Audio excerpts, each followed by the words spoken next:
All right, guys, we are live. So we welcome Yo, back Varun and Arjun, who's going to join us as a panelist this time. And we also welcome our guest of honor, Saad. Welcome, guys. hi Sad. Thank you, Akshay. Hey, hi, guys. So all of us are together to discuss a little about the three games, the recent three games of Manchester United. Two of them we would like to forget, and one of them was a nice, resilient win for us. So we'll start with the Arsenal game.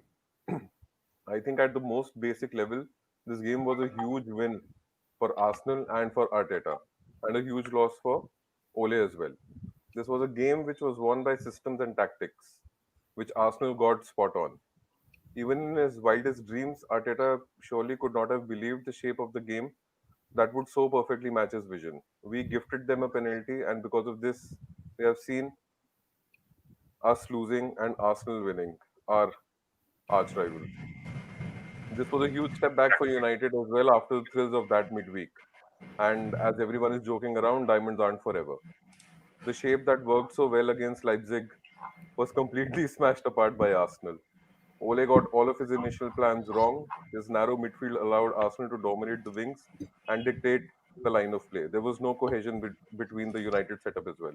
He did try to change to a more suitable system, but the players simply did not perform well enough.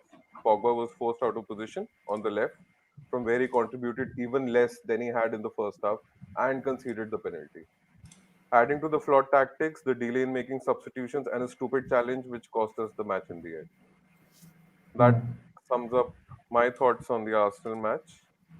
Versus Istanbul, we traveled to Turkey on an impressive victories over PSG and over Leipzig, but we found ourselves two down inside 40 minutes as strikes from Demba and Visca capitalized on the defensive horror show, with Solskjaer labeled as unforgivable. Martial's header pulled one back before the break, but it failed to inspire the second half comeback, as all of us were hoping about. With a stunning stoppage time goal line clearance, denied us the point, at least 1 point at death. The newcomers, United again breaking records. The newcomers did not have a Champions League point or a goal to their name before they played us, but uh, good performance by the Turkish champions. Ole somehow turned around with the Everton game, but again, for some of us, at least for some time, it was a nail-biting start, a very cagey start as well. Following the defeat, it looked United were heading towards more negative headlines when Everton took the lead in 19 minutes, as I said. Pickford's uh, Pickford's punt forward was flicked on by Calvert-Lewin before Bernard found the bottom of the corner with a crisp, nice strike.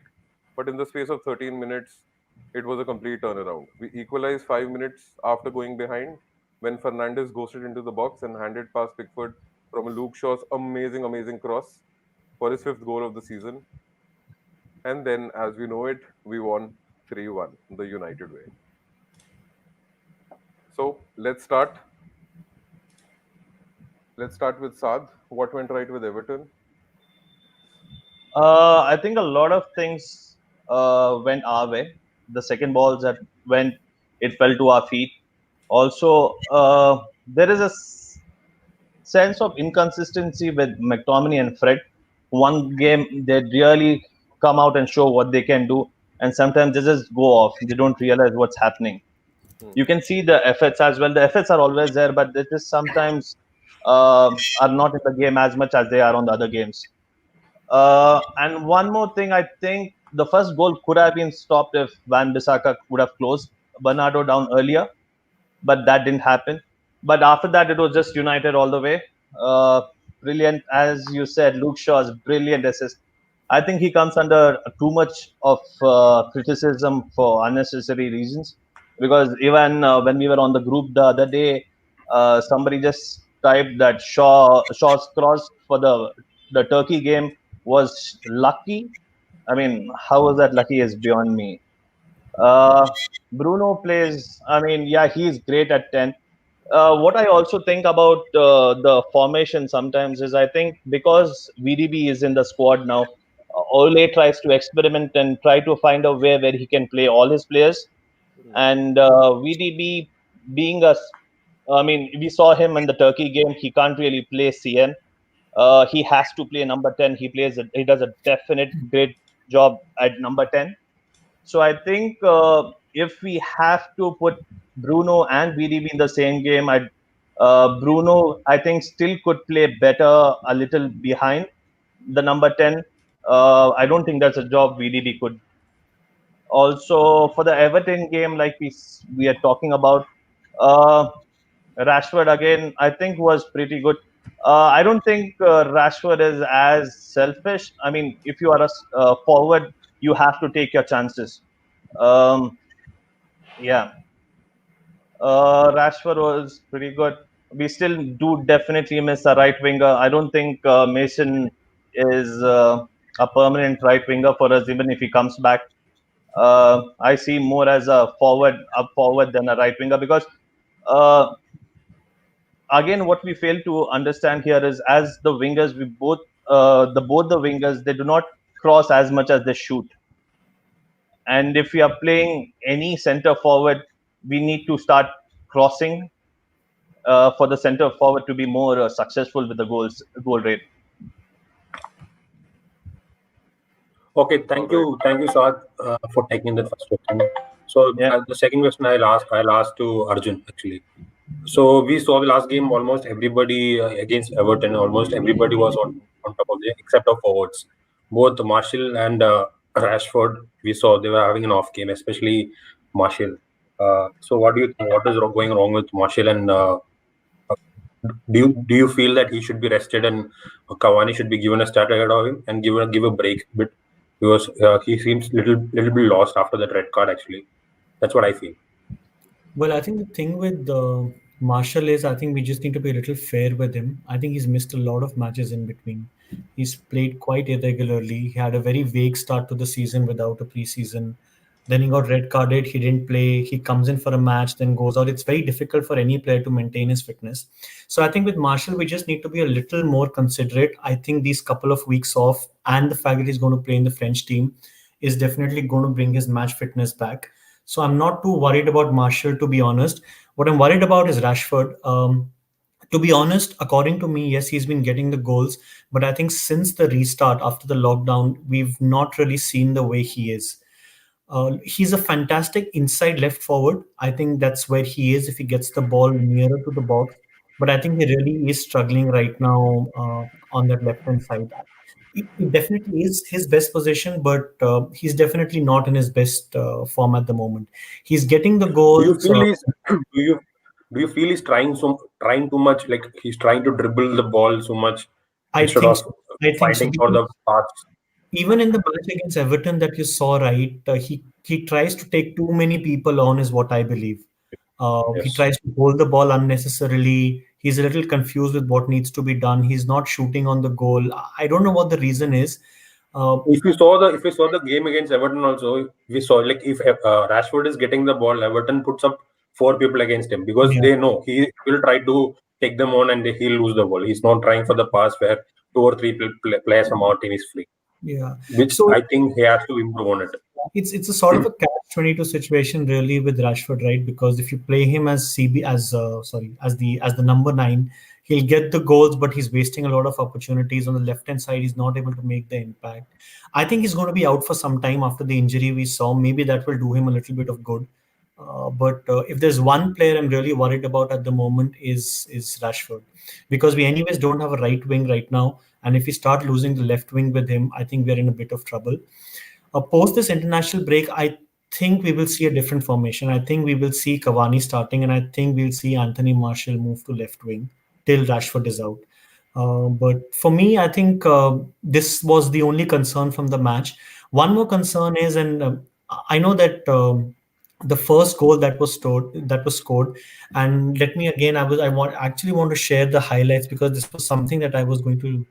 I don't know if I'm able to share my screen. Uh, I'll make the changes.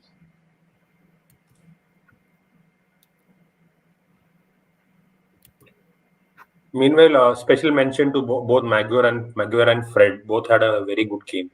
Maguire yeah. had a very good game in the defense. He won so many headers. Yeah. Can you guys see especially going my? up against Yeah, we can see. We can yeah. see. Okay. Yes, yes. So I was just having a look at this. Just look at this goal, and again look at Lindelof here, right? I know Lindelof has done pretty well after the PSG game, but then look at this. Pickford clears, the ball is coming in the air, and look at Lindelof. Someone is getting in front of him, is able to not only win the ball but so easily cushion it to the player on the left hand side, and then this goal is scored. This is one thing which is again and again happening with Lindelof, right? You keep seeing this with Lindelof, these aerial battles that he's again and again losing out to.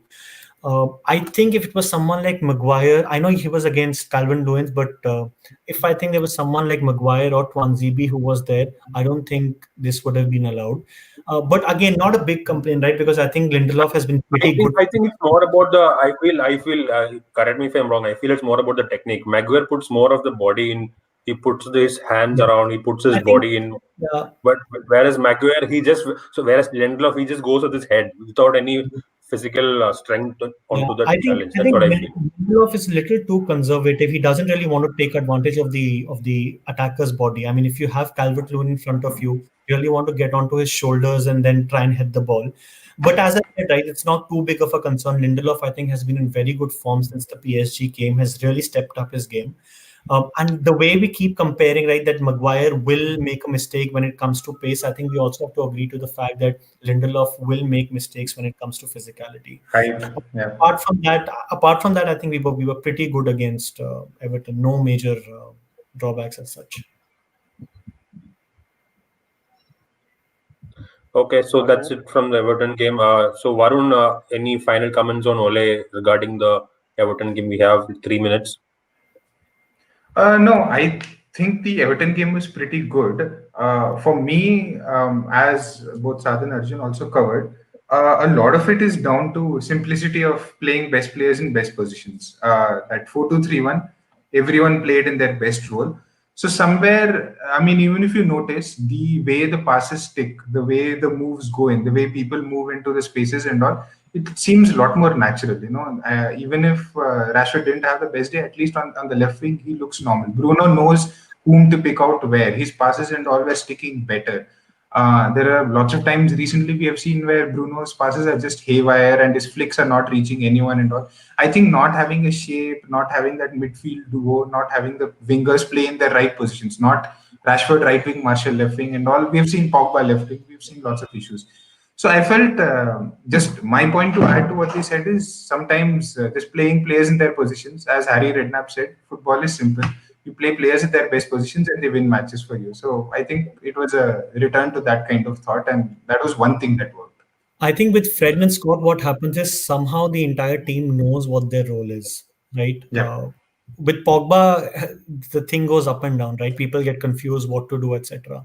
So they may not add a But lot of dynamism, but I think the roles get set very well if Fred and Scott so start when them. if you see now both if Fred or McTominay gets the ball, Rashford, Bruno, and Marshall takes positions. Like they know they'll Yeah, yeah, yeah. give No, them the I ball. think But in what case you of guys are Pogba, referring he to, was not the same. yeah, yeah, that counter setup that we have actually played the most. Yeah, We played it full first half of last season. We played it sometimes in the second half, and we played it a lot now in this. So there is that mentality that defense of four, defense of two of Fred and Scott, and then the front four know exactly where to run. The wingers run in those gaps. Bruno runs in that space, and the striker knows when to drop and play them. So that counter movement that we have, defend well and then release them immediately. I think that is one thing we have definitely perfected, and we should give Ole and the coaches credit for that at least. Even if there are many other issues, that I think we are perfecting.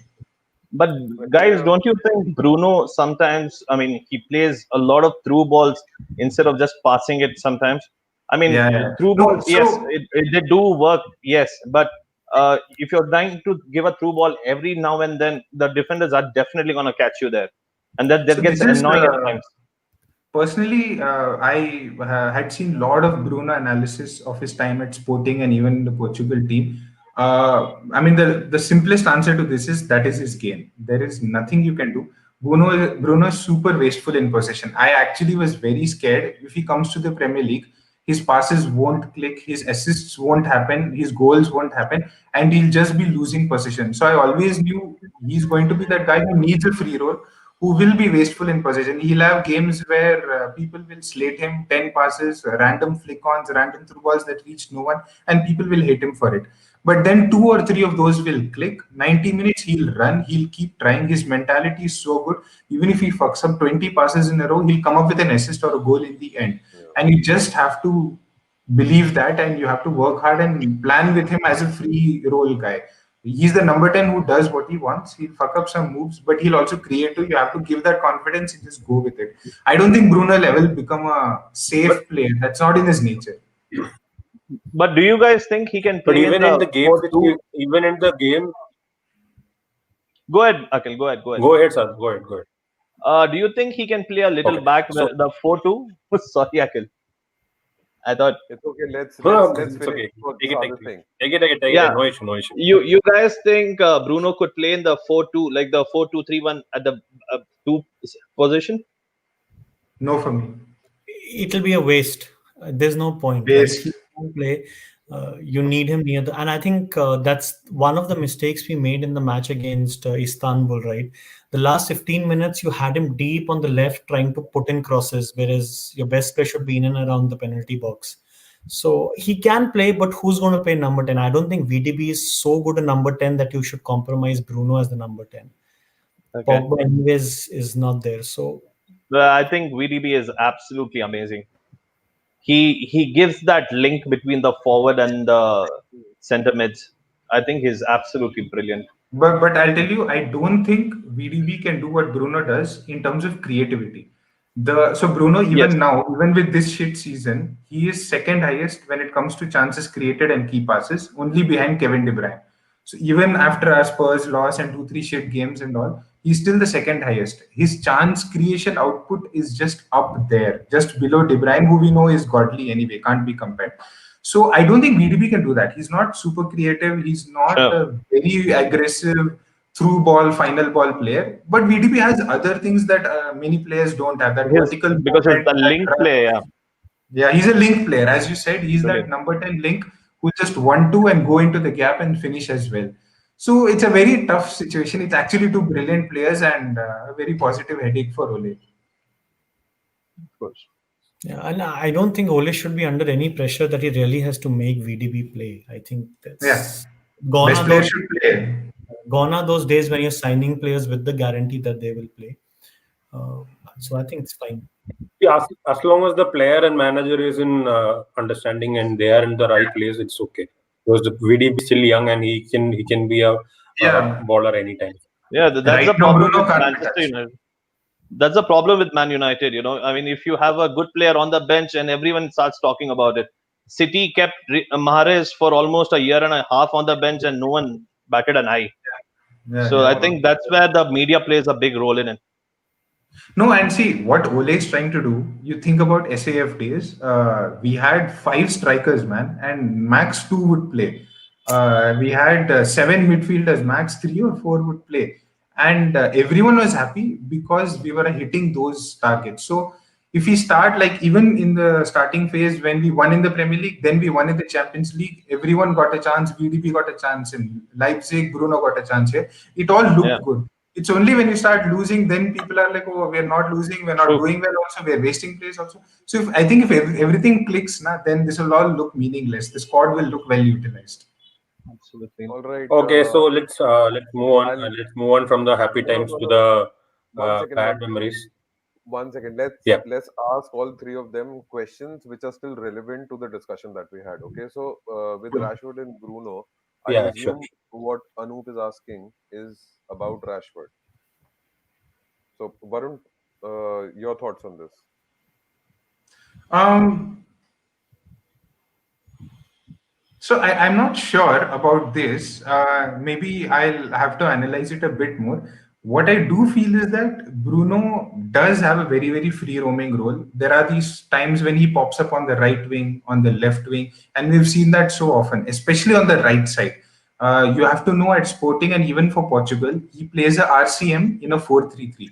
He plays basically what Pogba likes on the LCM, Bruno likes on the RCM, and what Kevin De Bruyne plays for City, where he quickly comes to that right space and delivers crosses in. So that is something Bruno likes a lot. But he also likes to go to the left hand side. So I personally think his number 10 role is brilliant. This is his best role. He can get in and score that header like a striker. He can go on a wing and chip a ball or cross a ball like a right winger or chip a ball like a left winger.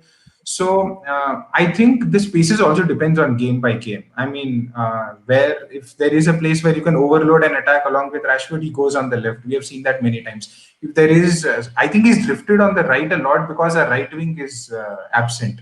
When Mata doesn't deliver crosses or Van Bissaka doesn't deliver crosses, lots of times he drifts to the right wing and then puts a cross in. So I think it is a big function of where the team is lacking and where the spaces are available. So I don't think it's a very specific ploy by Ole. It's just Bruno magic. He just roams around and does. He recognizes what needs to be done and does it. And I think And that should continue. And I bigger feel problem. even Rashford complements well with Bruno, and both of them Yeah. having a good relationship also. Even if Bruno is moving to the place where Rashford usually occupies, Rashford Yeah. drifts and moves into the complementary space. If you see, they have a good connection in the pitch. My primary problem with Rashford is not his wastefulness on the left wing. That is okay. It's more his wastefulness in front of the goal. I mean, even the chance against Everton, right? It was literally an open goal and he decided to go for power, which he does so many times, right? Even in the game against PSG, you saw him wasting opportunities and then finally somehow getting that goal. So it's that part of his game which I'm really struggling with. On the left wing, if he's trying, he's not able to do much, that's fine. So But he was super clinical in Leipzig. He got like 3 chances. He scored in all 3 chances. Yeah. That is Rashford for you. yes.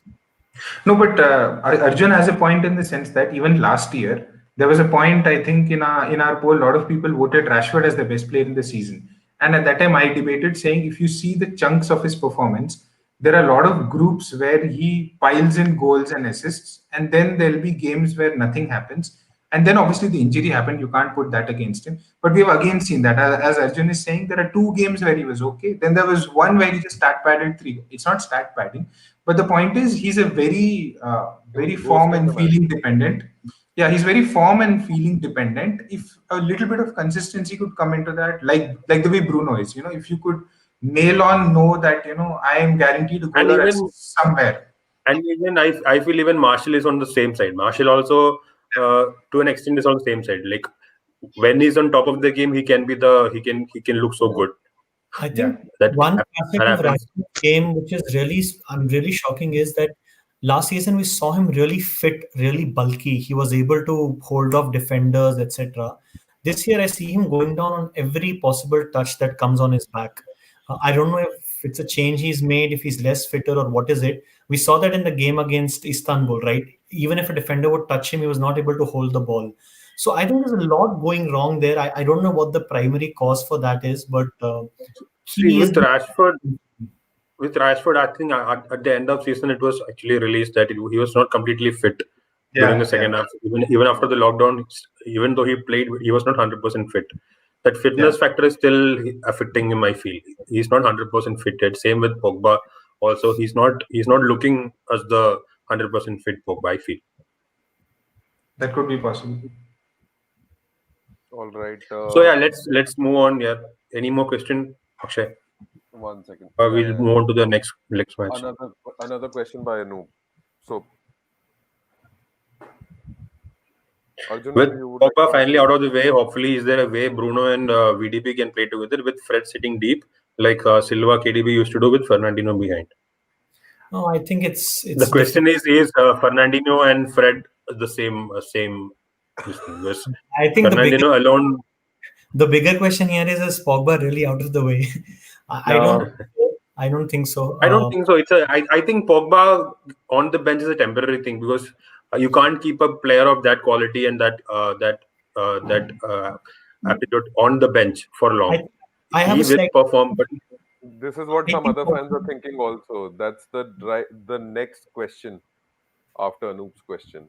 How can one bench Pogba and see, VDB I regularly? feel Pogba is still on bench because Ole is keeping on bench because luckily, or maybe lucky for us, Fred and McTominay is performing. So one of them, if they don't put a good match, he will be forced to play Pogba because there is no other option for him actually. And Pogba, I feel it's a temporary thing, and he will perform. But again, the same problem is we can't have two people playing the free role because Bruno is already playing the free role position, and Pogba, we know, even Frank Leboeuf the other day he said that the best thing to get This particular, results, the best thing to I get. mean, You saying something, Akhil? No, no, no. no, Go on, I Sad. mean, Go on. see, this particular lineup, this two free flowing lineup, I think this will work against low block teams, where which team who will sit back and Yeah, force us to exactly. attack. For I that team, I agree. feel both Bruno and VDB won't hurt us much. But obviously against big teams, we can't go with that. Like you rightly said, we need that two men mid who can who can cushion the defense. I feel. And if you noticed also last two games when Pogba came off the bench, he was good. He put in an 8 on 10 performance in both the games. Yeah, He was good on the ball. He was good whenever he came on us stood. He just have to make it more consistent and make it to the first team. And it's not very far that he makes it back to the first team. I think in the last three games, what I'm seeing from Pogba is he's just not jogging back now. He's actually sprinting back, and that's something that I love seeing him do because I've always seen him jog back when the attack is on from the opposition, which Mhm. as a midfielder you absolutely cannot do. And now he's actually sprinting and he covers a lot of ground with his long legs, so that could really help us in the future. But Some credit is due to Ole also for managing Of that course. situation really well of I Pogba think and the next three matches that we have is against, I think in PL is against West Brom, West Ham, and then I don't remember the third match. Southampton, I think. Yeah, Ooh. so I think so. Oh yeah, stick so to tough him, matches. three low Tough block matches. teams. So I'm assuming that Pogba will be given a chance, but I have a different idea here. I don't think Pogba will now really make it to the main playing 11. I don't think so. And I don't really see him staying at the club beyond this summer, to be honest. I think his asking price has been reduced. I think he wants to go, and looks like the team somehow is structured. I won't say performance, but at least is structured better without him. So I see a fringe role for Pogba at least for a while right now. I don't see him starting immediately. I don't mind Pogba leaving, but I just only hope that the money is invested properly. That is the only worry because leaving out Honestly, Pogba is it's an easy thing to do. Selling Pogba is not the toughest thing to do right now, but It will be replacing him with the proper players is the tough part. it will be invested wisely to pay off loan. Whether it's wisely for us or not, I doubt it. So yeah, But if he's let's going move to on. be on Let's the move bench, on. but if he's going to be on the bench, I don't think he's gonna fetch us a lot of millions. And I That's the think problem. that's fine. I don't think he's going to go for 100. I don't think that's going Yeah, to be. I'm not He was talking about never 100. worth 100. He was never worth 100. No So player is yeah, ever worth 100. let's move on to Varun. the next game. No player is So worth Varun, 100. Yeah. Varun, let's address the next game. Actually, one of the worst games which I've seen United play in the recent past, the Arsenal game, where Arteta clearly schooled Ole completely But he was playing on his Istanbul game. game. true. Yeah. So yeah, Varun, So, what do you think? Where yeah. did what went wrong for Ole, and what did he do right on the game, which I feel is very less. But what was the major thing which he did wrong on that day? So personally, I feel Arsenal a diamond did not make sense to me. Before the game, I had said that Arsenal are a team that plays with wide players, at least four wide players on the pitch, either a wing back and winger, or even in a 4-2-3-1, side back and winger. So they were always going to pull apart a diamond.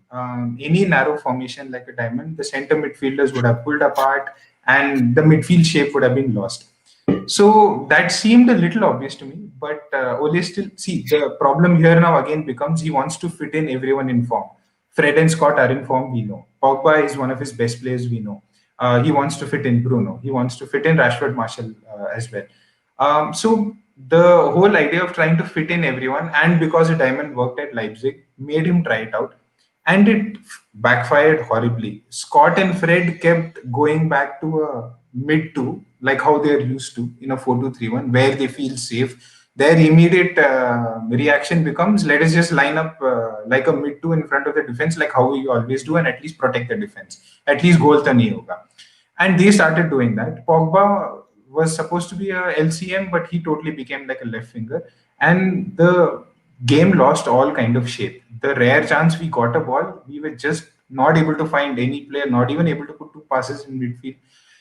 The main problem for me is okay, fine. We tried a formation. Maybe it didn't make sense, but chalo theek hai, try mara. The changes came late, and the changes also did not help players play in their best positions. Our first change was halftime 4-2-3-1. Pogba goes as a left winger, and that didn't make any sense to me at all. I mean, theek hai, Pogba is better on a left-sided role, but not a pure left winger. And then sacrificing Rashford on left wing for that, so it just became too much of a confusion. The subsequent changes removed Bruno and Greenwood, put Rashford on the right wing, and Pogba remained on the left wing as well.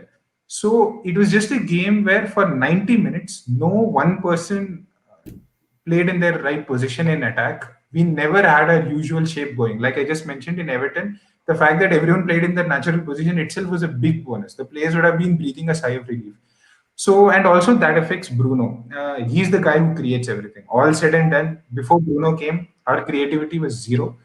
And after he came, Bruno is the one creating and everything. And if he doesn't have a sense of who's in what position, those flicks, those through balls, those no look balls, which are very feeling based, they all start going wrong. So I personally feel Ole got a lot of things wrong on Arsenal. You said, what did he get right? I don't think anything. It was For just me, poor there was experiment. that. For me, he got nothing wrong. Even if he started wrong, his changes did not correct his mistakes. The team he ended with, and the 90th minute was Cavani striker, Pogba left wing, Rashford right wing. That was not going to get us a goal. We were not close to scoring. Arsenal easily defended us. So I think it was just a horrible failure tactically. Um, yeah, I mean, any others on Arsenal? Then we'll go to Istanbul. What do you guys think? So Arjun, I'll I'll ask you one small question against Arsenal. So Arsenal, you saw one player, Partey, who came into that team and who actually diffused our entire midfield. So do you feel one that kind of a player is actually required at United, or you can do you see any of our players developing into that kind of a role who can boss in the midfield and be creative as also? See, I think the point against Arsenal was slightly different. I mean, obviously, you would want a player like Partey. Whether Fred and Scott can reach that level or not is a different story. But I think again in the Arsenal game, the ease with which the Partey is a very good player, but I still think the amount of respect we gave him in that match, where even till the Yeah, 70th, 75th minute, he was so easily able to dribble and literally control the midfield, yeah, was just hilarious. The entire match yeah. against Arsenal for me was hilarious. The way we conceded the goal, the way numbers was just thrown onto the pitch without really knowing who's going to play who, the way Bruno was trying to cross from left wing all the time, everything in that match was just did not make any sense. Um, I don't know, no words really for that match, to be honest. I think And for me in that match, actually, Arsenal didn't deserve to win. Also, they didn't do anything especially well to score any goal, barring the mistake from Pogba. It was a They just nil-nil draw better game than because us. our defense was not at the fault any the moment. Actually, that's what game against Arsenal is some. I mean, I just want to see that as a one-off where no one really, nothing worked for us, right? It was just that sort of a day, and then Pogba was really the cherry on the cake. So apart from that, I think we were really poor. Uh, Even the attackers, right? Even the strikers, I think they didn't do too well. But for me, the main culprit for that match was Ole. I don't really blame him for the starting 11. I think the starting 11, he wanted to fit everyone together. He wanted his best players. But the moment you realize that Arsenal are playing a three at the back, their wingers are going to bomb forward. Um, I don't know why not only Ole, but it's a general understanding in football now that no substitution can be made at halftime. I don't understand that logic. I think the moment you realize that your formation is wrong, I think we needed a change at halftime. We wanted one between Scott and Fred to come off. Pogba maybe moves to the midfield, and a proper left winger should have come, and we would have played 4-2-3-1. I The funny thing is, Ole himself, when he was interim manager, PSG, he put Bailey on right back. It was horrible. We were murdered. At 31 minutes, he removed Bailey. he got in, I think, Matic. I don't remember. He got back to a normal back four instead of that funny back five, and we actually went on to win the PSG game. Yeah. He's the one who made an early sub and got us our biggest win under him. So I don't know why he's so afraid of making early subs since then. It's almost funny to me. Where has that aggression gone? All these talks, that one thing that sets up Ole apart is the fact he can take bold decisions and all, right. I see that not happening anymore. For me, the game against Arsenal, So thing with Ole thing with Ole is, even if the things are going bad, even if the things are, see, if the things are going good, means he doesn't do substitute. He prefers not to do substitution at all. Like at the end, he does it at the 70th or 80th minute. He does it. even And yesterday, even if the things are going bad, yeah, yesterday, yeah, No, he I waited for, think I this think, is a 80th. I think this is a thing you have to. There's also something as being too positive, and I think at times he is too positive in the sense that no, these players will come good. No, we have trained this. They know what to do.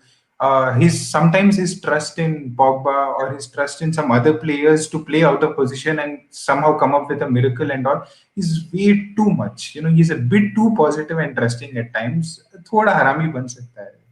मतलब we need a Not going child Jose between angle, but Jose and Ole. uh, Just somehow. But No, yeah, Jose, sometimes. please. Ole being a striker, sometimes I feel, like finishing half chances by some of our players, or even Rashford not taking his chances. A shot yesterday should have been taken on the first touch, and then Rashford just keeps on dribbling and just, as Arjun said, tries to do a lot. If you sum up the Arsenal's game that afternoon, we had eight attempts for a goal. Two were on target, three were off target, and three were blocked. Half of them came for Maguire. It's it's, for it's me, just, yeah, yeah. the Go most on. shocking thing for me was the penalty that Pogba conceded. Right. I mean, if you look at the highlights, that's I'm just trying to pull. Just have a look at this. The, mo- the, mo- the most shocking thing was that what he gave explanation for that. He's like, he Tiredness. was tired. He, Yeah. tired है तो भाई रुक जाओ, जाना क्यों है था उधर? It is. Can you see my screen? Yeah, yeah. Yeah, Yes. yeah. Yeah. So evident that the Don't player don't. inside the penalty box is not going to go towards the goal, right? When I play this, look at this. The Yeah. pass comes in, he's going to take and he's going to move out. See, he's moving out. He's not even moving towards the goal, and still he goes ahead, makes that funny challenge. Let's have a look at this again, right? Look at this. He's moving away from the goal and he still gives him that challenge. It's absolutely, some of his decision making on the field is Arjun, he was tired. Dude, understand, dude, he was tired. Okay. No, no and the worst part is if this was that random once in a season mistake, it's still okay.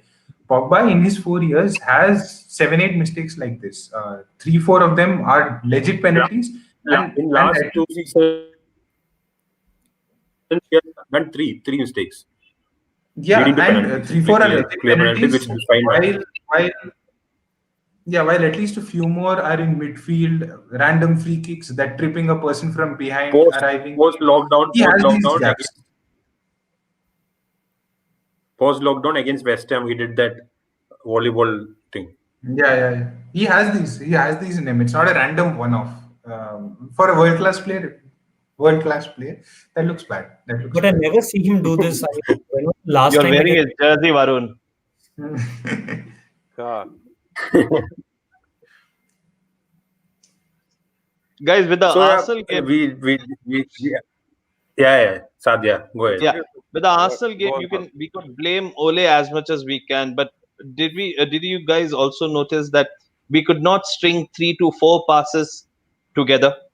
The forward play was absolutely abysmal. We couldn't absolutely go 3 4 passes together in the attacking half, and that is not something what Ole could have done to stop. Do it better. I So think I against think Arsenal, Fred had a stinker. I think that was the main reason, and he was the main link between Sure. forward and defense. He had a stinker.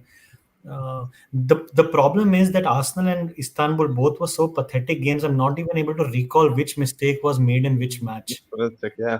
It is Yeah. there were so just too many. There were just too many mistakes. Also, another case for low block teams. The whole idea that against low block teams, our creativity, possession, especially in midfield, suffers. And lots of times, Fred and Scott have been tried against low block teams and they've been bad. They are not the creative type. They are very good on the counter. That defend, counter, steal, and throw it to the front four people. That action is amazing. But when given the ball and asked to create, they are actually poor. And somewhere I feel Arsenal had to be considered as a low block team. They are a counter team. They were setting up in a very conservative Yeah. shape Yeah. and countering via the wings. So we paid, as Arjun said, we paid too much respect to them. We should have actually gone with a 4-2-3-1, and we We should should have have set up the actually game put in differently. Pogba, Matic and dominated possession and created. The second half, 4-2-3-1, we did get back possession. We had 70% possession in the first 30 minutes of the second half itself. It's just then with Pogba being on the left wing, the creativity and chance creation suffered, so we couldn't score. But that was a hint at the fact that we should have started that with the right players in right positions. So yeah, let's move on to the Istanbul game. That first goal. So everybody is blaming Oli for that, for not keeping a player in our defensive half, uh, keeping Dembaba free. But I personally feel, being a player myself, being played football all my life, that is like a team. There's a sense in the team that one player among the defense has to be marking the last man. No, That and is like that is not nothing coach. which a coach can explain. Yeah. That's Yeah, just basic. Yeah, maybe that So is what do not you think, coach. Varun? Istanbul game, what went wrong? And again, like you mentioned about Arsenal game, when he didn't make changes, but in the Istanbul game, if you saw, he did make changes in the halftime. He did make early changes, but still didn't click. So what went really wrong in that game? In my opinion, Istanbul was very similar to Arsenal in terms of the flow. Again, a starting lineup that didn't make sense. VDB at CM is, for me, a big no. He has never played at CM. At Ajax, he's always been number 10, either in a 4-2-3-1 or a 4-1-4-1. And even as a number 10, he's not the Bruno type number 10. He's a very attacking, running into channels and striker kind of number 10. You noticed in Istanbul, there were a lot of screenshots being shared on Twitter.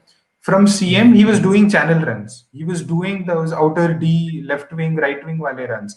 That is his natural running. So VDB at CM was a big no for me. ठीक है. Again, like Arjun said, for Arsenal, maybe granted you can start with an experiment. Istanbul maybe is the kind of team you can experiment with.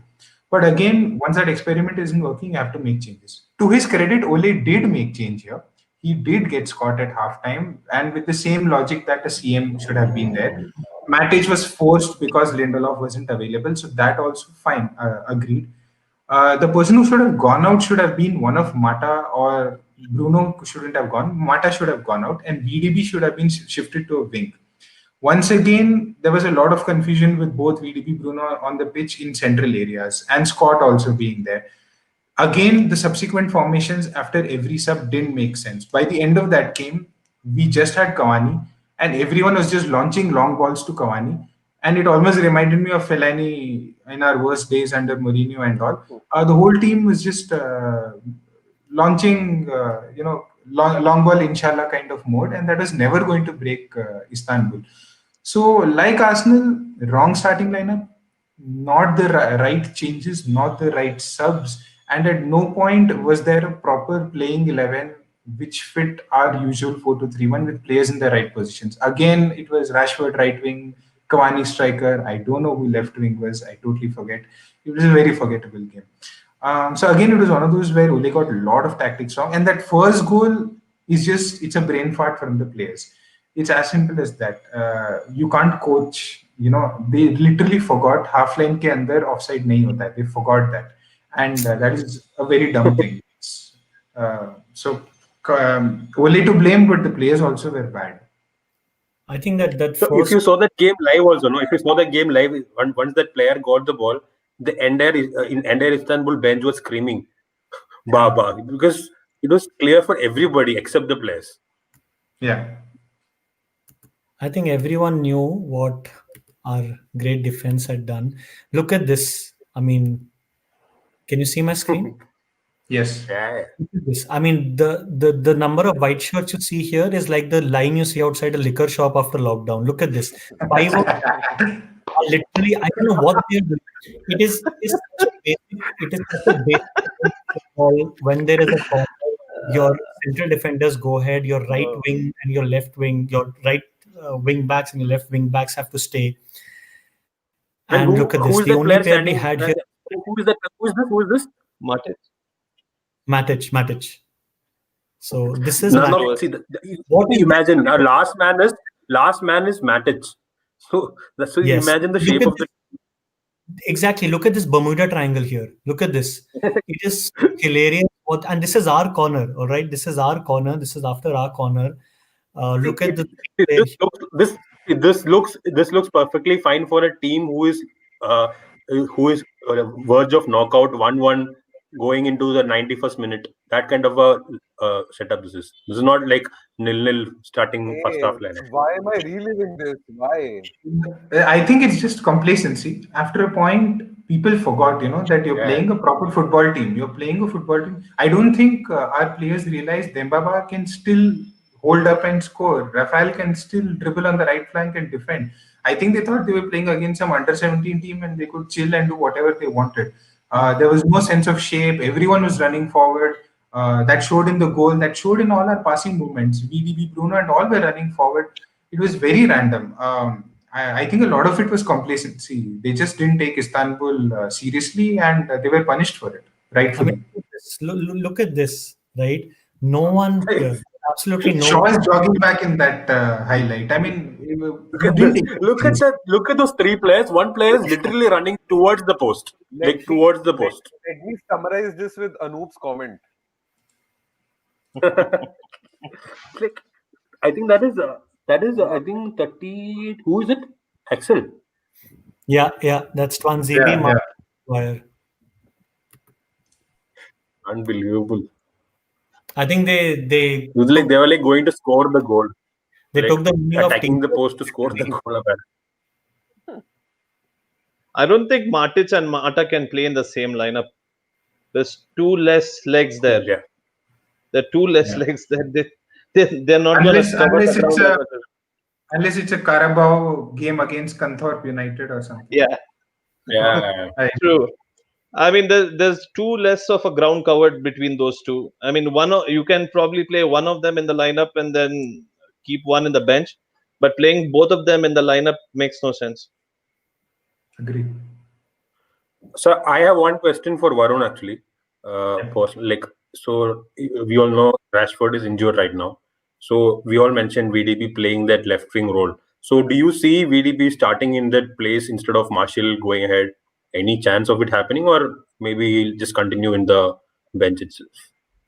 No, I'd actually play VDP on the left wing. First reason is because I don't want to see Dan James on the left wing. Anything is better than that. I mean, I'm not being mean to the guy, but he's not had a good game in 6 months. I mean, that's the reality. And Marshall on left See wing is that's what I something. was thinking. Even during in the game also, whenever VDB is playing in the mid also, whenever he moves to the left, he looks more confident and he whips in good balls, he finds players. So what is wrong in trying him in the left wing at the first place No, no, itself? no. That's And what I I also think feel. I think he is the kind of player meant for the attacking third. That front four positions, I would Yeah. even play him on striker. I actually wanted him at striker when Cavani was unfit to start and Marshall was injured. I thought we could play VDB striker and he could like play a bit like Firmino, where he links players, makes a few runs himself, and gets Rashford and Greenwood in. So that can still be done. If Greenwood is fit, by the way, then I would prefer that as well. Greenwood on the right wing, Marshall is striker, VDB on the left wing. I think that is a formation that has potential. Uh, I wouldn't play Marshall on the left wing. That is something I'm unconvinced of, at least as a starting lineup. Now and then he drifts, he gets the angle, he comes in, he shoots. I see them rotating a lot, and that looks nice. Rashford on the right wing, Marshall on the But left wing for 10-15 minutes, it looks nice. Not for a full game. I but wouldn't trust him for a full game. do you think in for France he'll be still playing in the left wing itself, or after watching him in United, will he be given that centre forward position in the France team also? I Because think he, whenever he played in the France team, he was always in the left wing position, if I'm not wrong. yes, but then he hasn't played for France much at all. He has to play a lot more. And he's going to different have to put in a, number nine. France play a very different number nine. yeah, and he has because to I don't think he also. can. I don't think he'll play ahead of both Coman and Mbappe. I don't think because Mbappe or even Giroud for that matter. I think because given his consistency, I don't see him starting ahead of any of these players. I don't think he's going to start for France in the near future anyway. I mean, there's Anyway, Griezmann, then there are so many people, man. Line में बहुत लोग हैं. There are a lot of youngsters coming up who, with a little Yeah, bit of improvement, will be picked. So I don't think France. We should think about Marshall for France anyway. It's not going to be. It's like Bisaka for England with that many right backs ahead of him. That's not going to happen. see, this is But I think for United at least, if he has a future, he has it at striker. If he has a future, he has to replicate last season's form and improve on it. Last season was good. I rated Marshall one of our best players last season. He has to do that and a bit more and be consistent with it at striker. So I wouldn't dislodge him from his position at all. Now he's come back. He missed a few games, had a few bad games. ठीक है. On and off है, maybe we can let it go. But for the next 6 months, at least till the end of the season, just play him striker, all the games available. Get Cavani as a plan B or rotation for a weak, poor game, and trust Marshall at striker. Try Van de Beek on the left wing. I think that is a good potential option.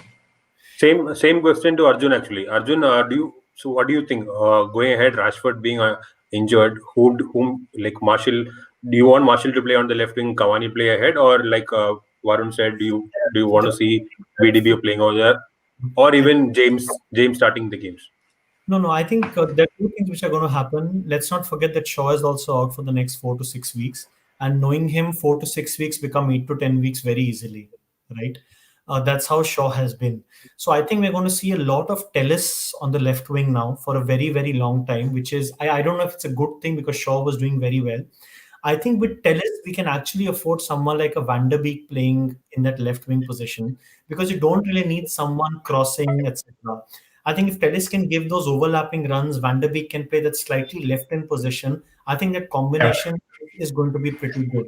So I think Tellis I is agree. a factor of how the left wing is going to shape. Daniel James, I don't think so. I think I'm wrong to say too young, too many expectations, but I don't see him really making it very long here. Worst situation, I think if they don't want to play Van der Beek, then the only option for me is Martial on the left wing and Cavani up front. But knowing Ole, I think he will start Van der Beek on the left. Yeah, I think so on the too. topic of Cavani, uh, this is what Pranav has been asking: is Cavani fit enough to start? From his observations, he's not been getting involved whenever he even gets his minutes, despite the goal yesterday. Can he play a full 90 or even the 70, considering how late Ole makes substitutions?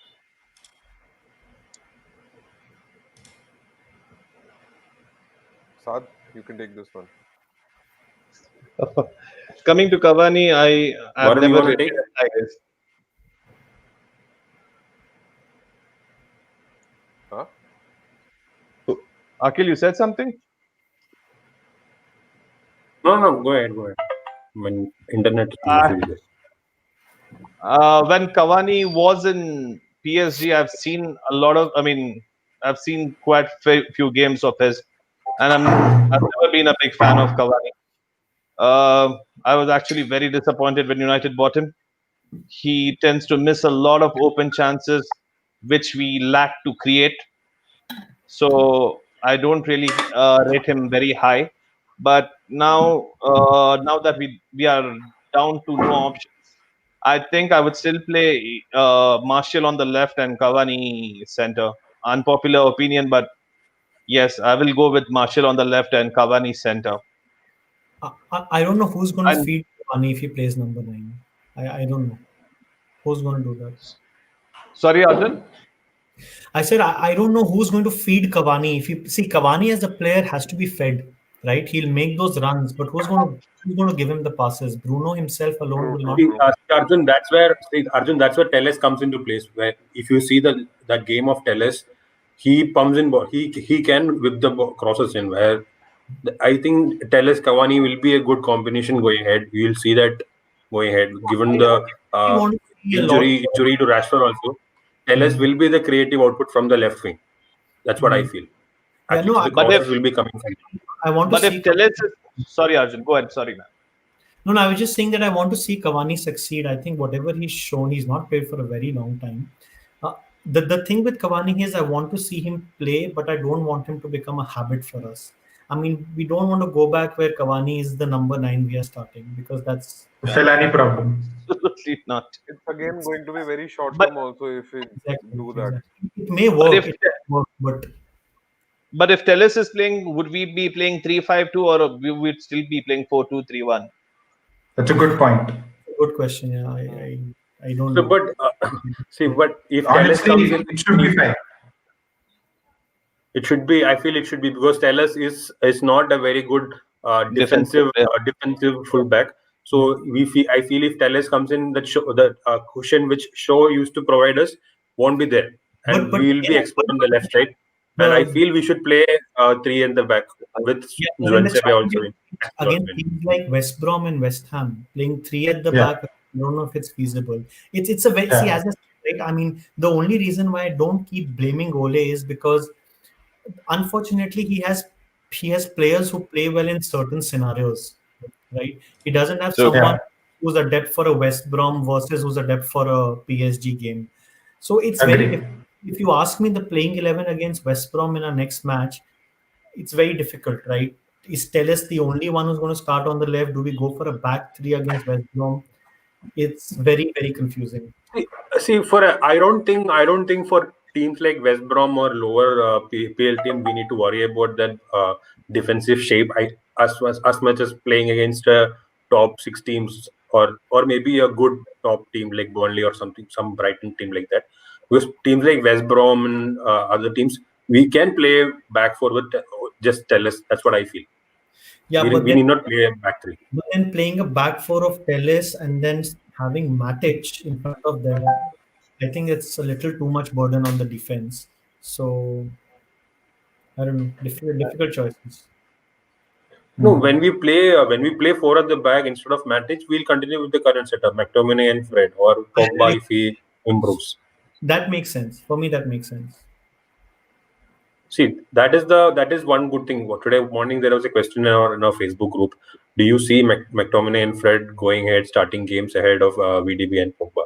See, for me that McTominay and Fred doing good has done very good because not just that they are doing good for us, they are covering for the bad performance done by Pogba. We are not like, for example, if Pogba was not doing good and Fred comes in and puts up a shitty performance, we as a team will look very bad because as of now, Fred and McTominay is doing good.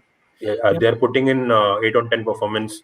I think I feel they in should continue. Scott comes in for a lot of unfair criticism.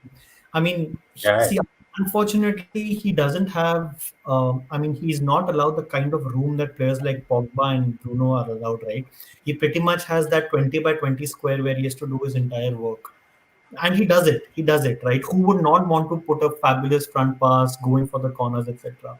But he's told what he has to do, and he's doing it. So I just don't see the criticism for Scott. so Why that? basically, currently what they're doing is Fred and McTominay. They are building the platform for either VDB or Pogba to come in and put that attacking phase into the game because they are doing the hard work and keeping diffusing the other team's midfield. If you saw yesterday's game, they literally blocked out James Rodriguez.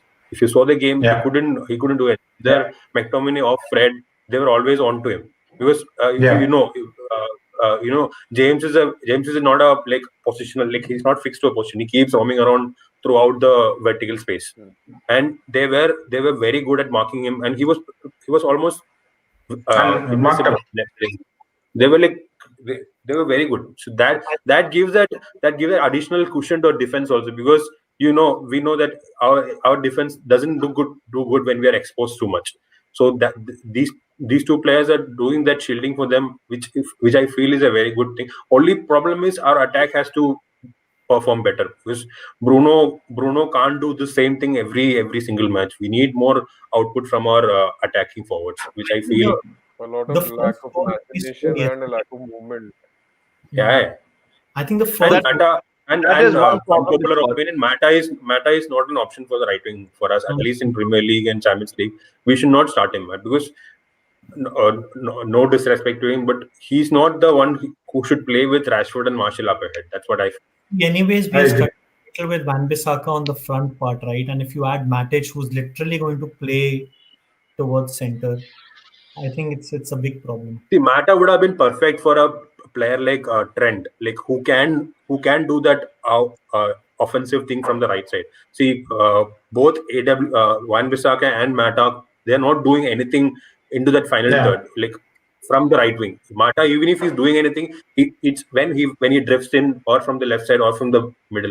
From the All right three side, his output is almost nil.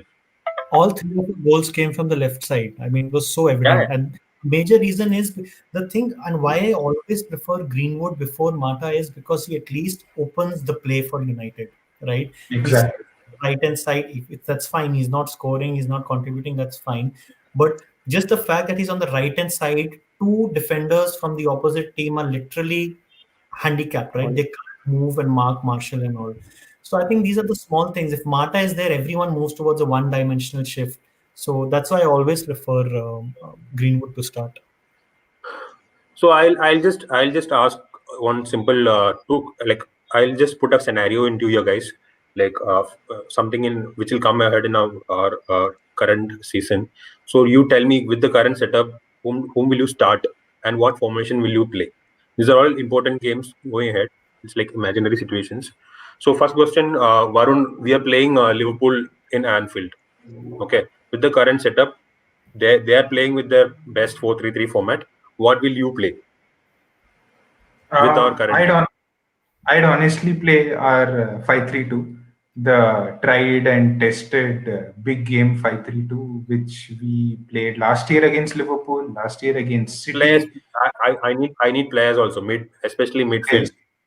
So players back three, the three best centre backs. Shaw at left centre back if he's fit and in good form, because he actually does well at left centre back. Funnily, Teles on left wing back, right wing back. Because of a lack of options, Van Bissaka actually would like a more attacking right wing back. But Van Bissaka for now, if it happens in the near future. Scott and Fred in mid. I cannot think of two better midfielders if they have to shield and block the midfield, and that Firmino and the people who drift into the number 10 area, if Thiago plays, if Naby Keita plays, all those people who drift into midfield, these two will eat them up. So they're the Varun, on first the option. right wing back, would you rather play Fosu Mensah No, because he whips in a good uh, cross? I think he whips no. in a better cross than Van Bissaka does. See, Barely. but And yes, if you see, defensively, no. See, the question is, would you play Fosumesa versus Mane, or AW Van Bissaka versus Mane? That is the question over here. no. I'd play Van Bissaka. Scott Fred, then Bruno, obviously. For the front two, Rashford Marshall is the obvious choice. In case one is out of form or injured, then maybe Greenwood for them. I can't find place for VDB, Pogba in this lineup for sure. I mean, they're two players you can't afford in a Liverpool game in a 5-3-2. So they'll come off the bench. Those two and Cavani. These three would be the attacking subs off the bench if it's a nil-nil or a 1-0 loss or something like that to come and get the equalizer or winner. That would be my setup. Okay, Saad, next for you, for a low block team in EPL, basically any team who like sits back and with the current setup, which is your preferred lineup and personals, whom do you want in the team? I think the standard 4-2-3-1, which usually works for Ole, and the best one that suits the present squad.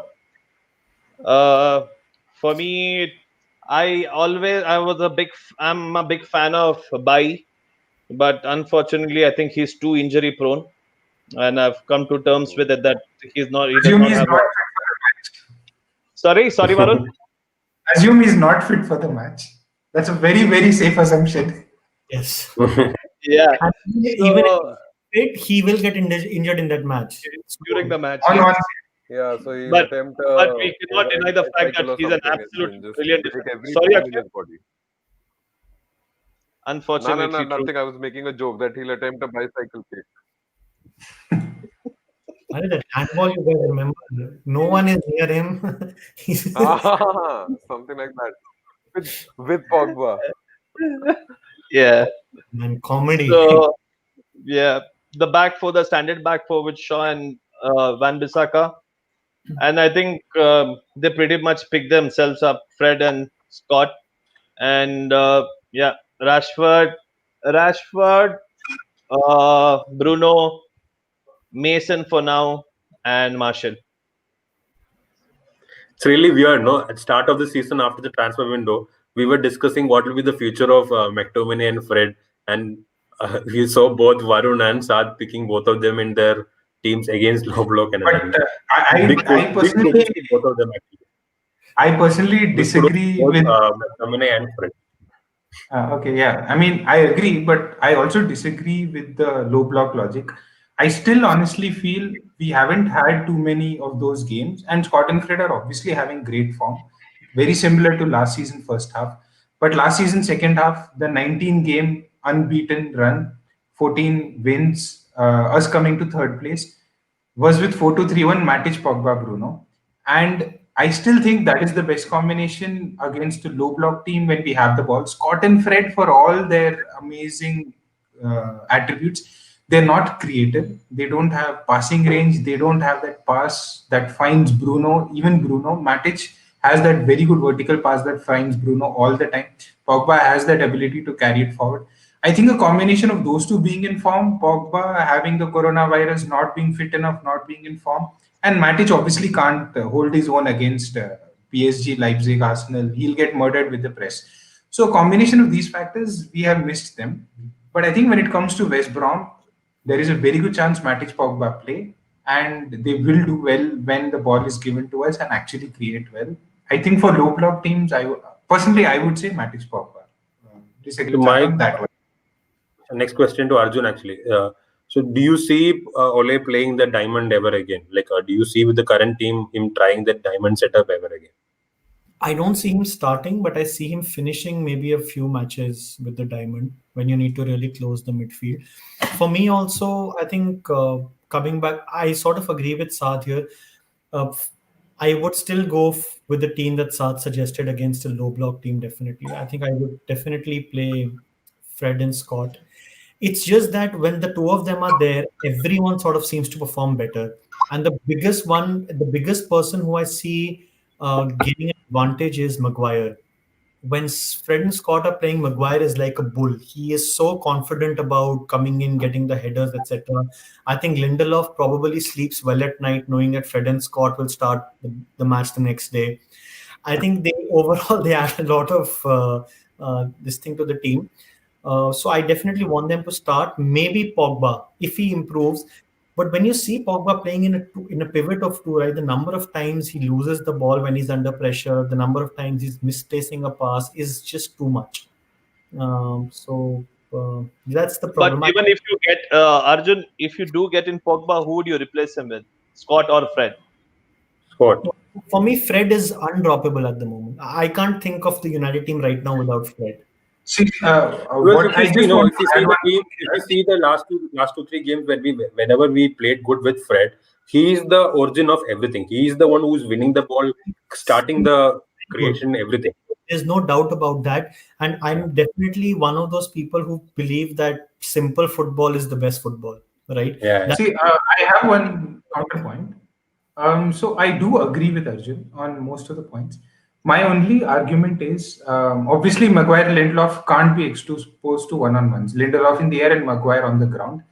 But in low block games, when there is not much of a threat, when they all sit behind and give you the ball and just stand, when, as you said now, Fred ball winning and all is amazing, defending is amazing. But when he has no ball winning to do, when he's given the ball and told, "Chal, playmaker," those are the points where he doesn't look a great player. And it's only in the and I also agree that Pogba under pressure loses the ball a lot. He tries to dribble, he tries to make random passes. But when he's not under pressure, which is when a low block team makes sense. When they sit back and they're like, take the ball, do what you do. That is when I think Pogba shines and Fred doesn't. So I think my argument is only for those cases. If it's a big game, as I just said, I would drop him immediately. I mean, Pogba in a pivot makes no sense in a big or even a medium difficulty game. I'd pick him only for those very easy games where you can run the show and you'll have time and won't be pressured. Matic is the same thing. Matic is so prone to pressure. If there is a team that doesn't press, he'll do well. If they do, then you can't play. Akshay, can you just share that question which Anup has asked? I want to have this to Varun. Yeah, Like basically, yeah. he's So asked, how do you explain this our question is inconsistent for Varun. performances from great performances against PSG, Leipzig to disasters against Arsenal and Istanbul to a decent So performance this, against Everton? What is the major reason basically? So So Varun, I can you don't. take I this mean, question? it's a I two-part take this. question, right? So, one second. Yeah. Yeah, So it is for you, Varun. So it's a two-part yeah. question, and then Anup just concludes it by saying it's This is been going going close to a for decade. close to a decade, irrespective of who our manager is. Whom do you pin down the inconsistency to? Reason theory is down to inconsistent. See, why I was interested in answering this because this is something I was thinking as well. People talk about Ole's tactics, and there's a lot of confusion. He's sometimes attacked for his tactics, but sometimes lauded for them, like the big games and all. So I think it can be broken down to what you can say short-term tactics and long-term tactics. Short-term is like that planning for the next match, the planning for the opposition, or scouting the opposition strengths, weaknesses, your players, which gaps can be exploited, and countering them. I think Ole is really good at that. The short-term tactics is where he nails it, where he just has to think about the next game, which players he can play, what gaps he can exploit, where he can counter. The long-term tactics, or what Van Gaal used to call philosophy, or what even a lot of people call, Klopp calls, Guardiola calls a philosophy, a tactical template. I think Ole lacks that. Like my question to you guys would be, what is Ole ball? What is our tactical philosophy? We sometimes play counter-attacking. We sometimes play possession football. We sometimes play 4-2-3-1, sometimes 5-3-2, sometimes diamond. Okay, even the tactical shape can vary. But I think there's no clear philosophy in sight. Like Varun, take Southampton. I'll just complete this thing. Take yeah. Southampton or take Brighton. They have a very clear philosophy. Even when Southampton loses games, Hassan Hasenhuttl knows why. He knows why he lost games. He knows where he's lacking a player, and he knows if he improves that position, they'll win. So even when they have bad losses, they don't give up their intense pressing philosophy. You can sum up Liverpool or Klopp's philosophy in one line: Gegenpress, cross, and inshallah. Even if it sounds funny, sometimes as simple and clear a philosophy is effective. With Ole, I don't know what we can define our philosophy as. And to answer Anoop's question, we have not given any manager or any philosophy time to develop. I think the closest we got was Van Gaal. The 4-3-3 ultra possession, we will never give them the ball, we will always hold the ball. Wala. At least it was a philosophy. I don't know how well Boldly it put worked. that. Maybe if he had a good attacking player, or if Di Maria Depay had worked, then you would have a person to finish those moves and make all those nil-nils into 1-nils or 2-nils. So at least he had a philosophy. He just knew he was lacking that one, two, three players maybe. And I think any team that does well consistently, like Liverpool currently or Bayern Munich currently, they have very, very set tactical philosophies. And I think that's something Ole will have to build. Till last year, I was thinking 4-2-3-1 possession, once he got Bruno, is going to be his tactical philosophy. And then he just needs a good DLP to replace Matic and a good right winger to give Greenwood competition. And we have a perfect 4-2-3-1. Maybe when he did not get those two players, he started thinking, I can't do that 4-2-3-1 possession game. So I'll have to make do by making a diamond, fitting my players, or a 5-3-2 by giving my defense cover because I did not get a center back. So I think transfers have to be right. The philosophy has to be consistent. And then 3-4 years, same philosophy, same tactics, and players keep coming in to add on to that philosophy, like how Liverpool did for 3 years. That is when you start getting consistent top team elite level results. That is my theory, I guess. So I wanted to say the last thing which you said earlier. See, Ole, I feel the closest to what he wants us to perform is that 4-2-3-1 setup, which has shown positive effects in the last season. Only problem, like you rightly said, was the transfers where he could not upgrade the players or get the proper fix in places where he wanted fixes. We only told Matic what is his weakness. He is like, imagine Partey over Matic in that position. the team dynamic changes. We're not thinking about anything else in that defense, and the center backs will be in a much better position because center backs, as such, as a unit, last season they were pretty good.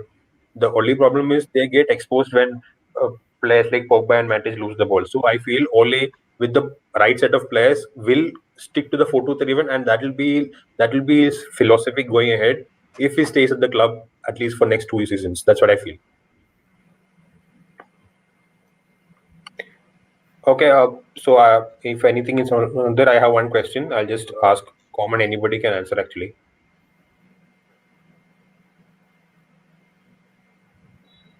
Akshay, can I ask? Yeah. Go on. So you every season we see some player or some or other player coming out from the academy and making into the team. It's been very regular for last few years for United. So what do you think? What this year? Who is that breakout player who will make into the team and who will be in that starting lineup going ahead in the second half of the season or maybe making into the regular starting by the next season? Who is that player who you think we have bought like some brilliant players in our youth setup, and even even our own players who are existing playing has been doing good since start also. So first, I like Varun, whom do you think who will like go ahead and make into the team? This is a Moreover, tough do you think? one. Moreover, my question is, moreover, do you think we have enough backup with the youth who can counter the bad transfer window? That's my question. You see, that's a really tough ball game. It has to be a combination of both. Our youth signings are amazing. I mean, these are as good wonder kids as you can buy at that age bracket. If you list down the top 50, 16, 17-year olds, we have got 7, 8 of them at least. Your McNeil, Ahmad, Diallo Traore, your Hugil, Alvaro, Mark Jurado, they'll all come in the top 50 under 17, under 18 players. But transitioning to a main team is such a tough topic. I mean, I think Mengi obviously has a advantage. He has already featured in the squad once last season, and I think he can get a few cup games. Especially, I'm assuming Bailey is going to be injured all the time. So after Lindelof, Maguire, I think Tuanzebe and Mengi can really make the team a lot more times. Tuanzebe obviously very prominently, and Mengi maybe a few cup games. After that, it's a very then depends on injuries. I think Alvaro Fernandez, the left back we bought, has a good shout. He's 17 years old. He's already scored 2 goals. Left back, we don't have too many options. Now that Shaw is out, Tellez is in. Alvaro's already one step closer. I don't know any other left back between them. London, He can act. London Williams. Yeah, Brendan obviously will make it now. He's a right back converted to a left back, and he'll be good as well. I feel he was good last season. But then the And third option would be do you think Laird is a good enough backup for Led is Francis Accompany? good. Led is good, but two issues. Right back is actually a heavily contested position, and he's coming back from a horrible injury. He's just got fit, and I think he'll have to have a run of a few months in the youth And setup how before. is he offensively? How is he going ahead He's compared he's an to? offensive player. He's a super offensive player. He's actually very similar to Dalot. So in that sense, you can think of him as a very good attacking right back alternative. I think we'll see him in a cup game before the season ends. We'll see Mengi start a few cup games. I think we'll see Alvaro in a cup game. The last player I might want to throw out is possibly Hannibal. We might see Hannibal also in a cup game. He's also a brilliant player and he's been having a good run of form. So I'm Varun, guessing these. I wanted to ask about Hannibal actually. How good do you think he is? Because I haven't been following him He's much, brilliant. but I've heard a lot. Yeah, Yeah, I mean he's everything Pogba should be on a consistent basis, at least at his level. At least at his level, he's that creative CM player who goes into the number 10 area, spreads the balls, can shoot himself, keeps coming up with assists and chances all the time. Again, he's only 17. yeah. So it's very tough. It's very tough. Cup game max, a loan maybe next season. And if it's a Greenwood type meteoric rise, then maybe next season a few games. So it'll take time. But yeah, I mean, his potential is damn good. Arjun, have you been following Hannibal? Yeah, I mean, I've seen a lot of matches, but I just think that this is going to be the season where we're going to see the least contribution from the academy or the. I think last season we saw a lot of it because we didn't have people. This season also, I think before the academy graduates, you will see Pelistri or Amar Traore Yeah. featuring. Yeah. See, So but I I actually disagree with that actually because the problem is my problem is the current this season, especially this particular season, the nature of it, the number of fixtures and the density of fixtures, pe- injuries are bound to happen, and critical injuries will force us to get players from our youth, and we have. If you see in our youth, almost every position we have a decent youth also, if I'm not wrong. yeah, but But I our see Palestine. Sorry, Arjun. I was just saying that I think I see Pelistri starting definitely. I don't know which cup yet because I think in Carabao Cup is Everton now in the next match. So I don't see him starting there. Really sure when Pelistri and Amad Traore will start. I just think that even after all the injuries, it is very very unlikely we will see too many youth players. I think I why it will happen if it happens is because of the imbalance in the team. We, as you said, Ahmad Pelistri will make it because they're attackers, and we have a lot of attackers now. Not sure if any of them is a right wing solution, but they will play there and get chances. Midfield also, no one's going to get a chance. That's why I'm doubtful of Hannibal because we have feel a lot of midfielders.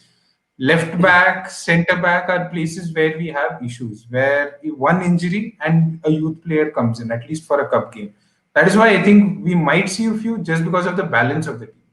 I think where I'm really struggling is I thought Brandon William will be a consistent part of the squad this year. But if he's not getting in, I don't see anyone else also getting in, to be honest. If there's one away game, as again I said, I don't think that's going to happen. If there's one away or a home game against a very, very small side who manages to go to the Carabao Cup semi-finals, etc., then maybe. Otherwise, I definitely don't see Pelistri or even Amad Traore or anyone from the see, academy getting a see go. Pelistri and Traore, I feel they should play games. They should get the game time. They should play in the under 23 setup. They should get the game time. And we should see how do they perform because Which games? getting Which into the main team so early, I don't think it's a wise decision for both player and the club actually at the moment. They should get the game time at the under 23 level, and if they perform and if they require, like Varun rightly mentioned, if we feel that we need them in the team for the balance. Otherwise, I don't think them making into the no, I starting lineup anymore. strongly agree with you. Pelistri, Amad Traore, and Marcus Rojo. All three of them should be given a lot of under 23 time. Rohan needs to go, man. But that Well, is Basaksehir hai bhai. Rojo. Talking about Rojo. Roho needs to play games because teams have to watch him play and buy him. That's why, like Exactly. That's why I said he he also needs. plays. So that, I Yeah, think out of all the defenders we have, Rojo is the he's the only one who can fetch us some just money from some league. Yeah, it's very important. I mean, I don't know. At least plays in the under 23, keeps himself fit. Otherwise, I don't see any him going for free again. That's what I How think. old is Rojo? He'll go for free, 100%. He's going to go for free.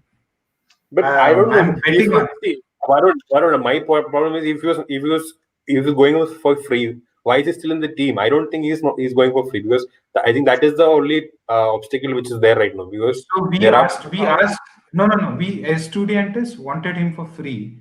We asked for 2 million from them. I think three that's why. million first, then 2 million. They did not have 2 million to pay, so he came back. And it's again our transfer strategy. We won't be taken for a ride. We will take value for our players. It's just backfiring. 1 or 2 million ke liye we let him go. He'll actually sit that's here a Rohit. season and winter या next summer free में ही जाएगा.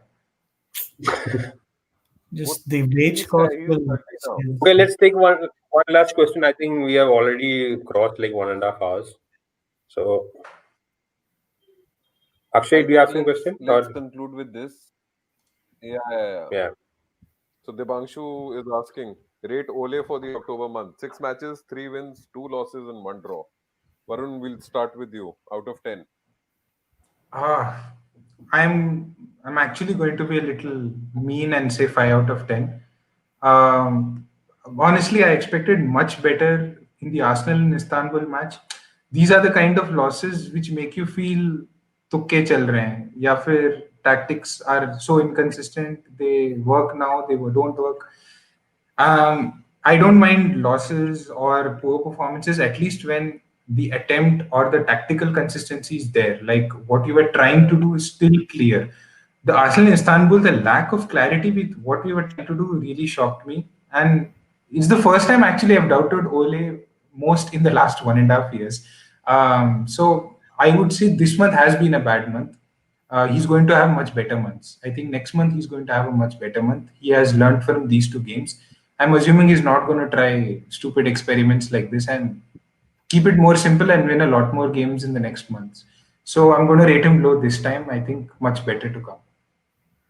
I wanted to give him a 7, but I'll give him a 6 because, see, ultimately it's with the manager. Even though some players have not turned up, he's made like real tactical blunders. Sad, what do you think? I would still give him a 7, Akshay, because I think since Saf, I think Ole is the best manager we have had. Uh, That's true. you you you cannot tell me that there are managers who haven't tried experimenting and it's backfired. He is definitely going to learn from them. He was going to do these mistakes sometime down the line, so he did it now. So, and one thing we cannot deny is when we are doing well, we are doing extremely well. For example, the Yeah. Leipzig game, the Newcastle game, our players were absolutely fantastic. Yeah. We have to give credit to Ole during that time as well. So I'll give him a 7. But then I think our fan base is going to be a bit divided on, how much of an experiment can we actually do with United. It's been close to 10 years, so it's always going to be divided. Your ratings and Yeah, thoughts, Arjun. I think I'll give him a 6. I think both the losses that we had, he had a major part to play in them. I think tactically they were blunders, didn't make the right decisions. But then you also have to give him credit for the team that he put out against PSG, the changes he made, uh, Leipzig, etc. So overall, a 6 for me. What I don't like about him is I think he's giving into pressure a lot of times. Hmm. Starting VDB, I think that was purely under pressure. I would not start VDB in a Champions League match before without Bruno. So that was one blunder. I was hearing his press conference yesterday where he was blaming the fixtures, the fact that they had a Saturday lunch kickoff as compared to other teams. I mean, my only point is he's coming up with excuses I'm not really expecting him to come up with, right? He's supposed to be the guy who's supposed to take everything positively, etc. Even though there's a fixture congestion, maybe it was wrong, but it generally doesn't come out in his press conferences. So overall, still majorly Ole in. I think 6 on 10 is because of what happened, and I don't see him making these mistakes again. As Varun said, I just see him learning from this, moving ahead. My only suggestion and the only thing I want from him is we need to have a stable pool of 12, 13 players where we are playing. We can't make 5 6 changes in every parallel matches. No one gets to know what needs to be done. The players are confused, the manager is confused, the coaches are confused. Let's have a stable team, let's play that, and then let's see what happens. Both the times in his tenure at Manchester United, whether it was his honeymoon period or whether it was the period after the lockdown, he's played well when he plays a consistent team, right? And that is what he needs to start doing so that the players also get clarity. So 6 out of 10 for me, but definitely I think the future is fine with him, at least for the next few months. But Arjun, I Yeah, think that a lot of experiment came in once Marshall got the red card against Tottenham. probably. I think that's why I And said that. also, Yeah, and also the fixture complaint. I think a manager rather complain about the fixtures when he's winning than when he's losing, because it doesn't sound like he's complaining the defeats on the fixtures. He was just complaining about the injuries that were happening. So I think that made yeah, sorry. I have one counterpoint on the same. See, he was complaining about the fixtures and players getting tired, and still he made his first sub after 75th minute. exactly. Like, That is what really confuses me. That when yeah, you are complaining so much and you know that players like Shaw, Rashford are on the brink of certain injuries, why does he have to wait for the substitutions for so long? I think we criticize him for playing a different 11, but I think we criticize him more for not making the changes or not rectifying the changes or not when But we he. were making still the at changes in 2-1, a Arjun. timely manner. So, Yeah, Akshay? go on, Saad. No, no, Go you on, got, go you on. got. I was But we just were saying, still at 2. no, go on, go on. We were still at 2-1, so I think he was still not sure of winning the game. So I think he didn't want to risk it. So he kept playing Rashford and Shaw. Yeah. I mean, by the way, I was See, also not really big. I'm not but really happy with Manzi becoming on the left back. I was wondering why. I don't know. We didn't have someone on the left. We didn't have a I don't think. wing back on the bench. We didn't have no, No, that. we didn't have Brandon on the bench. We didn't have I anybody on the bench actually. very Vinny, very Fosu strange. No. No. Very strange. I think Ole is still, I think that was you know, the. still I think that was the one. That was the trigger point for Ole when the Shaw got injured, because Shaw was very for him for the last few matches. He was playing so good and he was performing so good. And Shaw getting injured was a trigger point for Ole. That was the reason he was so animated My only to go. worry is that I think And right now it's happening to players without whom we can still manage. If something like this happens to a Maguire or a Bruno or someone, it's going to be a that's where problem. the worry is. See, that's where squad depth and see, that is if same for everyone. No, it's Mm. not just with United. That if you No, no, but take teams, any big for us, it will impact us no, much but more than other teams, I think. Akhil, understand. See, we still don't have a yeah, proper but first right wing. No long term replacement for Matic. No long term replacement for someone like Mata, who's a prime Mata is so essential to the team. So it's like I think Ole is still a bit disappointed. He did not get a few players.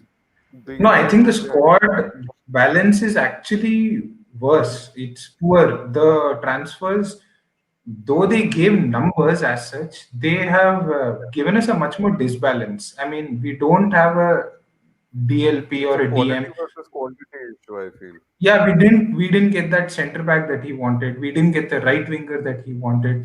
We didn't get the striker that he wanted. I kind of agree with Saad. Cavani is ठीक है, better than nothing wala logic is there, but that's definitely not the kind of striker Ole has been wanting. He wanted Haaland, yeah. I mean, months back. So We that's not the profile of player Ole is searching for. So I think the squad is a lot more disbalanced. But he got Van de Beek because, and I get the logic. Saste mein he was available, very good player. Why not? And depth ho gaya. But now he's trying to fit in four midfielders when he doesn't have a right winger, proper side back cover, or a proper He center does back cover. try to fit It's in too VDB. disbalanced. Yeah, go on. Sorry. Why not? He bought VDB because good buy, good bargain, everything. But then, trying to fit him in to a normal setup is also again a headache. see, So, anytime he tries anything, it's a problem with these set of players. Plus, Yeah. uh, a few academy players only, and then they're coming in and then disappearing. People like Williams and This all is why those. I empathize with Ole. we His 4-2-3-1 long term plan was really not backed, and that is the reason he's straying away from it. That is the reason we are seeing inconsistencies in tactics. That is the reason we are seeing these bad losses but good wins as well. Because squad quality is there in some places, so that obviously will show through. Eventually, Bruno will show through. Rashford will get a few goals. Though Fred will get a few good games, but as a squad to do it consistently the way Liverpool buy and do it for 50 games in a row, I don't think he still has that squad. He's very far from that squad. There's not a squad that can come second or third in the PL. If we get a fourth, I'll be happy. We haven't had That's why a proper right winger since 7 years, guys. Valencia was the last. I mean, Yeah, that's and he was seven a that's right years. why back. Can you imagine that? 7 years, no proper right winger. that is what exactly I fear. Us becoming the new Arsenal. That's my biggest fear. Let's not go that negative. Guys, I have one last question for y'all. How many of y'all actually blame Woodward for this? I think all of us. I Not mean, Woodward. I blame the owners. Woodward. Absolutely. And I blame the board. I mean, the job of I blame financial the both. board. manager is see They're to. in the as far as same. They're in the as same Wood team. honors, no honors, see, in United, I feel the influence of owners is very less. Okay, they sit in US and they have given entire responsibility to Ed Woodward. They have that's what I feel, and Ed Woodward is running the show over. See, it's like giving someone responsibility without giving them the money, right? Just put yourself in his positions where, as the owner, I give you only 70 million to spend, and then I tell you what you do with that 70 million is not my headache, but I'm not going to give you a penny more than that. What is the only place where I see him struggling is clearing out deadwood. Sales and selling people is where I think he's wrong, but I don't think you can blame No, him I mean, See, for money. I think transfer and also, strategy and bias, they also, the buck stops at Woodward. He's the face of the owners. And I don't think money has been an issue. We have spent money. We yeah. spent 40 million on Amad Diallo Traore. We couldn't close a better right winger. That is the reality. That is what amazes me. See, We are not see, ready to pay even this, Dortmund. even this window, the best transfer was VDB. As far as Yeah. I think VDB was the best transfer among all the things, and even You're that not we saying could much. we could close for so cheap because of the connection with Ajax and Van der Sar. That was the only reason, because he was all set for Real Madrid, and just because of the relationship with Van der Sar, we could get that player. So other than that, there is no proper setup, proper. I don't see any proper scouting. See, we were just going behind Sancho without any proper backup. That was like pretty, like very foolish. Because see, Sancho was never the priority. Our priority was a right winger. That sense is not there in the. I don't. Something is really wrong. There is no footballing brains behind the thought process. That's what I feel. Exactly. Akhil, that is the whole point. Woodward is not a football man. He's Yeah, the Yeah. man Director of behind football is the numbers. needed. He's been hired to do a thing, and he is doing that. He's getting in he's all doing the it. sponsors. He is Commercials. doing it. That is Exactly. his job is to get money. He's an investment banker. His job is to Yes, make money out of it, and he's doing it. As he's far as doing an it. owner who's not, What he is see, in there owners for? won't be having that kind of passion and thing for United to win the Premier League or Champions League every season like us fans have. For owners, they have a set of objectives which Ed Woodward is meeting. Exactly. And So at the end of the Woodward day, is what happens is Woodward. when it hits when they feel it starts hitting the profit margin or the image in social media, what they do the easiest thing, sack the manager, and everybody goes quiet. And See, even that, see, it's not completely blamed to board also. Even in our group, even in any public platform, we see one game or two games continuously the teams goes bad. The one person everybody calls out is manager. Nobody calls out. I've not seen anybody calling out getting a new DOF in or calling out players or easiest thing. The second the game gets over, Ole out is out. That is the I don't know. I don't know what is wrong with our fans, because that is majority of fans. That is a mentality. That is the reason why we have been sacking since Alex, and that is not the. I don't know when we will realize that is not the problem. And see, Ole wouldn't have made these mistakes if he was back properly in the window. Yeah. That people I doesn't agree. exactly. That's doesn't the see it. whole point. I agree. Woodward isn't at fault. Glazers are. I think both If are. if Woodward is the face of the Glazers. He's but their but banker. Yeah, but Varun, if Woodward is not doing his job, shouldn't he be fired? No, no. yeah. See, I agree with See, what you're saying, that's what I'm but saying. Now he's his also job the is CEO. he's One doing second, his one second. job. One Exactly. second. That's He's He's doing what his not. job. But he's not at wait, fault. wait, wait. Yeah. He's not the commercial director of United. He's the Mm. CEO of United. If he was the Exactly. commercial director of United and his finance are the only thing he's judged on, then his job is 10 on 10. As CEO, he obviously handles commercials, which he's scoring well on. He also handles transfer strategy because director of football is not there. And if he hasn't hired a director of football, that also stops on him. So in that element of his job, you have to give him low score. But So Varun तू I अगर can't एक say he's doing plumber it. को fuse बराबर करने बोलेगा तो नहीं कर पाएगा ना भाई. See, He the has to thing hire is, someone then. That is also Yes, his fault exactly. then. That is Woodward his should fault. have. it happens in every sporting company, right? Even if you see in F1, the buck stops at the person, not with the owners. The buck stops at the person who's managing the entire team. The fault does lie with Woodward and the Glazers. We are run like a business a lot, and the See, footballing aspect Anup was is rightly pointed out. Appointing a DOF is not the role of owners. That is something which uh, that Woodward has to do. Woodward has to come up Exactly. with. Woodward has So to come up with that solution. simple logic. Simple logic. You take the top clubs today. Liverpool have a CEO, a sporting director, a director of football, and a financial guy. Take Ajax. Van der Sar is the commercial director. Their transfer director, the sporting director, as they call it there, is someone else. Everyone has these two roles separate. Only Woodward amongst the top. Bayern has it separate. City has it separate. Leeds and all. Everyone has it separate. Only All Woodward is the one teams, who does this everyone. role combined. Woodward does this role combined. He's commercial director and sporting director. That has to be This should be split. everywhere. That has to be split. He does one job well. He can't do the second job. He has to hire a director of football and split that. He can order the director of football. He can become CEO, give orders to him, give the money to him, but let the director of football take the football part, the transfer strategy, the vision, the philosophy, the talks with the manager. That is not happening, which is why the transfers are like this. That gap is there, and it's always been there for us. That is why the transfers are like this. Okay. Anyone has anything else to add? I think this would be a right time to conclude and end the stream. Yeah, I'm done.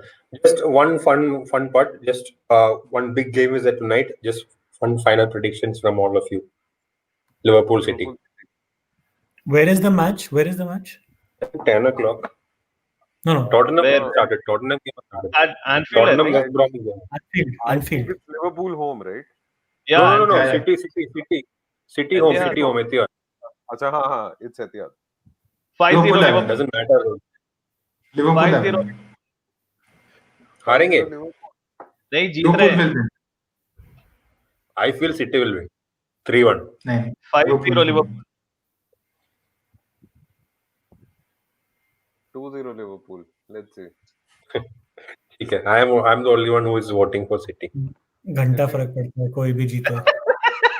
Ole, Actually, Ole dialogue. for us, draw will be the perfect, like 3-3 Exactly. with Exactly. Salah and Kate with hat-trick, so that my FPL is taken care of. Perfect.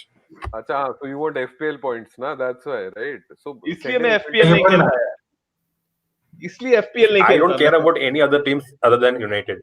United game I watch for the game. Other game I watch for FPL. That's it. Hello, yaar. Bye. GGMU. You Thank you. guys. Bye, Bye. guys. Nice to Bye. We'll end Nice. the podcast.